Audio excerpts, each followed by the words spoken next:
How's it going, boys? My name is LC, and welcome back to a brand new video essay. Today we're diving into one of my favorite aspects of the Yakuza games, the substories. In this video I've collected a selection of 5 substories from a variety of games in the series to dissect and discuss. So without further ado, let's dig in. Oh no, it's Ono Michio. This substory stands out as one of the most memorable and funny substories in Yakuza 6. This substory begins when Kiryu stumbles upon a large cartoonish orange head on the ground in Ono Michio's central shopping district. This head belongs to Ono Michio, a beloved local mascot designed to promote the town. This substory kicks off when Kiryu is guilt-tripped into taking over the role of Ono Michio after the previous actor abandons the job. Dressed in the quirky fisherman-style outfit, which includes a striped shirt, white trousers, mittens, and black rubber boots, Kiryu's task is to entertain the local children. Now, the character Ono Michio speaks in puns related to his name, with phrases like "oh no" and "nice to meet ye," and these lines get really funny when you mess up and say "nice to meet you" instead, because the kids get really pissed in response.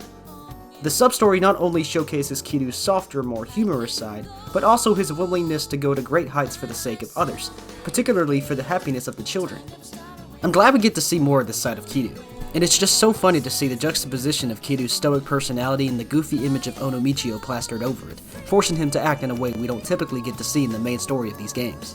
The final moments of the substory involve Kiryu as Ono Michio interacting with the children and then fending off a group of thugs who are disturbed by the noise.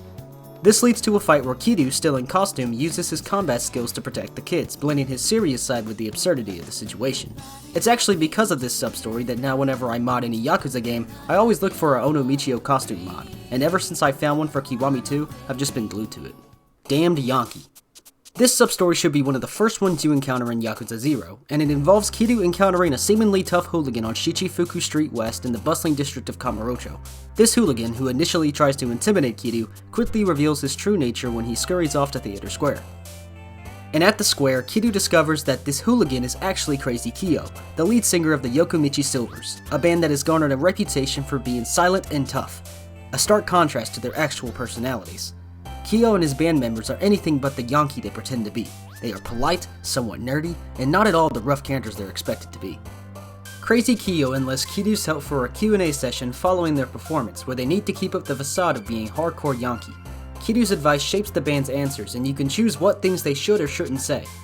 Options like suggesting Kyo introduce the band with "start your engines," or advising the drummer to say he spends his time rescuing puppies instead of brawling, are some examples of how you could completely derail the situation into absurdity. Yakuza 0 has a lot of super strong substories, and this is definitely one of the best. The Distiller's Treasure. This substory from Yakuza 3 starts off with Kiryu encountering a man in the public Ryukyu market being harassed by a loan shark. The man seems to owe the loan shark a large sum of money, and the loan shark demands his awamori as payment. For context, awamori is a traditional Okinawan distilled liquor made from long grain rice, stronger than sake, with an alcohol content of 25 to 30%. It holds cultural importance in Okinawan families, symbolizing unity, respect, and connection to ancestors, making it an important part of family traditions and strengthening bonds among generations. The man pleads with the loan shark, saying, "Please, not my awamori, it's the only thing keeping my family going." The loan shark accepts his plea with an alternative solution, the deed to the land the man lives on. This is an even worse demand, because the man's entire family line is tied to their distillery. Kiryu overhears all of this and approaches them. He asks a few questions, prompting the loan shark to temporarily step away, leaving Kiryu and the distiller to themselves. The distiller reveals his name to be Matsushima, and explains that he borrowed 20 million yen to expand his distillery business. The deal they had made was for Matsushima to pay the 20 million yen within a year, but the loan sharks updated the terms to 20 million yen within a week. Matsushima mentions an heirloom that his grandfather told him about, and that if he could find it, he would be able to pay off the debt without the fear of giving away his awamori or the deed to his distillery. It turns out that the heirloom is buried on the shore of Morning Glory's beach, next to a distinct rock formation called Turtle Rock. Kiryu finds this and calls Matsushima, and when he arrives they start digging. I always found this sequence of events to be funny, especially when the screen goes black anytime they continue digging. Fuck you digging at me, you. Fuck you digging at me, you digging at me. You digging at me, nigga. You digging. Fuck you digging at me, you digging at me. You digging at me. Once they dig up the treasure, it's revealed to be, and I quote, an extremely old bottle of liquor. The loan shark shows up and upon seeing the treasure, comes to the conclusion that because his boss likes 100-year-old vintage, this would be the perfect way to pay off the distiller's debt. The loan shark also ironically gives a life lesson for Matsushima, telling him to start a solid business plan and leave the ball run from loan sharks behind. A friendly reminder that the world of crime is no place for a civilian. Haruka's biggest fan. In this sub-story from Yakuza 6, Kiryu overhears an argument at Children's Park in Kamurocho between a mom and her daughter Ayaka, who's a big fan of Haruka. Ayaka asks her mom to buy some Haruka merch, but her mom refuses, saying that no store would have any of her merch in stock, and claiming that even if they did, she wouldn't, since Haruka is a bad influence because of her connection to the Yakuza. She even calls Kiryu a bad man for being affiliated, saying how the daughter of such a terrible person must be just as terrible. The mother stomps off for a bit, leaving Kiryu with an opportunity to approach Ayaka. When Kiryu asks her if she's a Haruka fan, Ayaka thinks Kiryu is also just a simple fan, and Kiryu says that he's always supported her. Ayaka is surprised that there are adults who like Haruka, and she calls him weird for it. After a bit of awkward silence, Ayaka asks Kiryu if he knows where to find Haruka merch. She also talks about how her mother has been forbidding her from listening to her music ever since she learned that Haruka's father is a Yakuza. Ayaka even says she doesn't even know what a Yakuza is, but that her mom says it means Kiryu's a very bad man. Ayaka dives deeper into her struggles in making friends, saying how because they move around a lot, it's hard for her to form any new stable connections. She says that at one of Haruka's shows, she got to meet Haruka, and she gave her some advice. Haruka said, "I'm not that good at making friends either, but you can do it if you just keep smiling. Let's smile together." After this, Ayaka asks Kiryu what his favorite thing about Haruka is. And with this introspective question, you are given a few options: how kind she is, her voice, and her face. I chose how kind she is.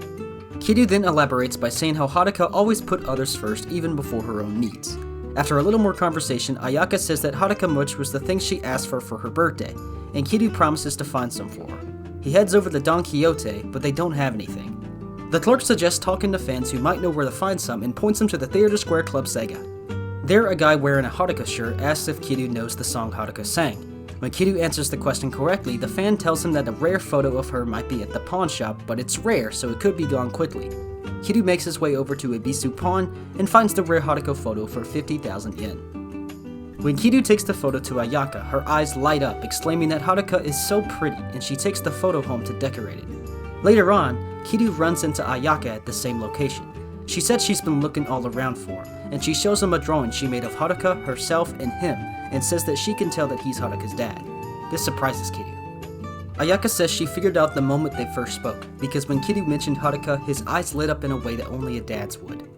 She describes her own dad's eyes, how they're warm and calm, and says that Kiryu's eyes are similar.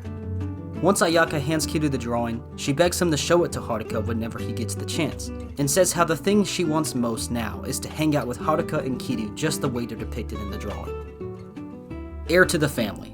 In Yakuza 0, during Chapter 5 or sometime after, Kiryu is stopped in the street by a menacing young man saying he's a messenger.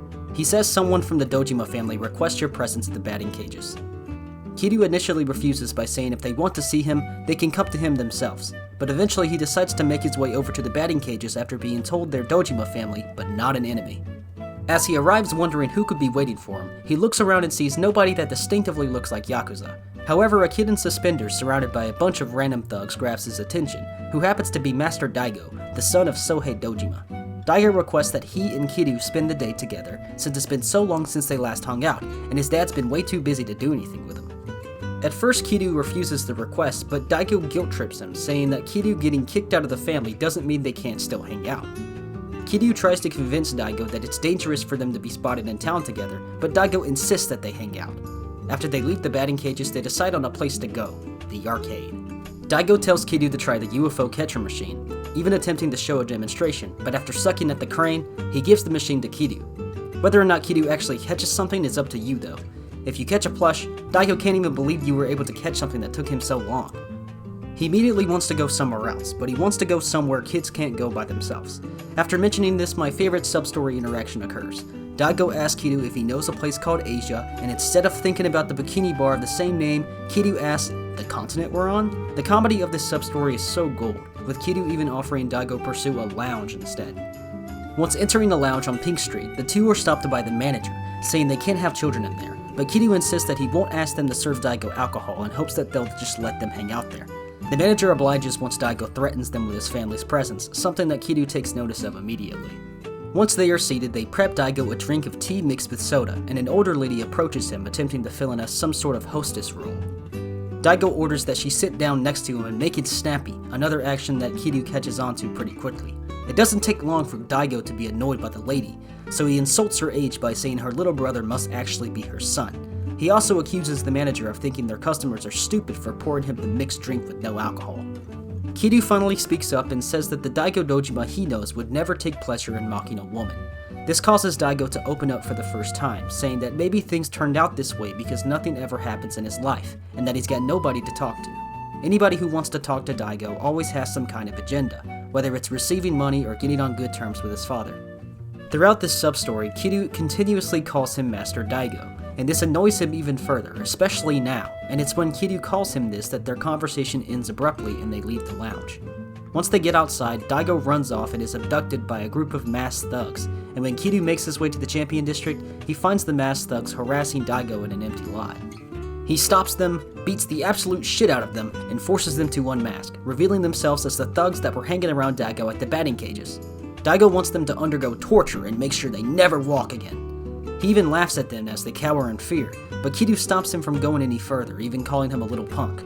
Kiryu goes off on him, saying that torturing a defeated foe from a position of safety isn't right, it's beneath the man. This causes Daigo to cry in response, but they end up having a good conversation afterwards. Kiryu says that being the son of a Yakuza patriarch isn't going to make your life normal, and this is something that Daigo has to accept, but if he keeps using money in his father's name as a way to get ahead, he'll never meet anyone who he can see as a peer. In order to be friends with someone, you have to be willing to take the time and effort to make it happen. Kiryu reminds Daigo that even if he has no friends, that at least he is his friend. Kiryu offers to take him home, but Daigo refuses, saying that he doesn't want to depend on anyone anymore. No more partying on his parents' dime. No more getting his way on his name alone. Lastly, Kiryu accidentally calls him Master again. In response to this, Daigo doesn't get annoyed. Instead, he offers a solution. He changes the way he addresses Kiryu. From a man he looks up to a man he sees as his equal. Kiryu-kun to Kiryu-san. That's about it for today's sub-stories. I find that the Yakuza games excel in a lot of different ways, and the short adventures that they have you take in between story quests can be really entertaining and thought-provoking. If you enjoyed, make sure to leave a like and subscribe, and let me know in the comments below if you want me to cover any more sub-stories from the Yakuza games. Do you have any specific favorites? Anyways, as always, have yourselves a damn good one. See ya.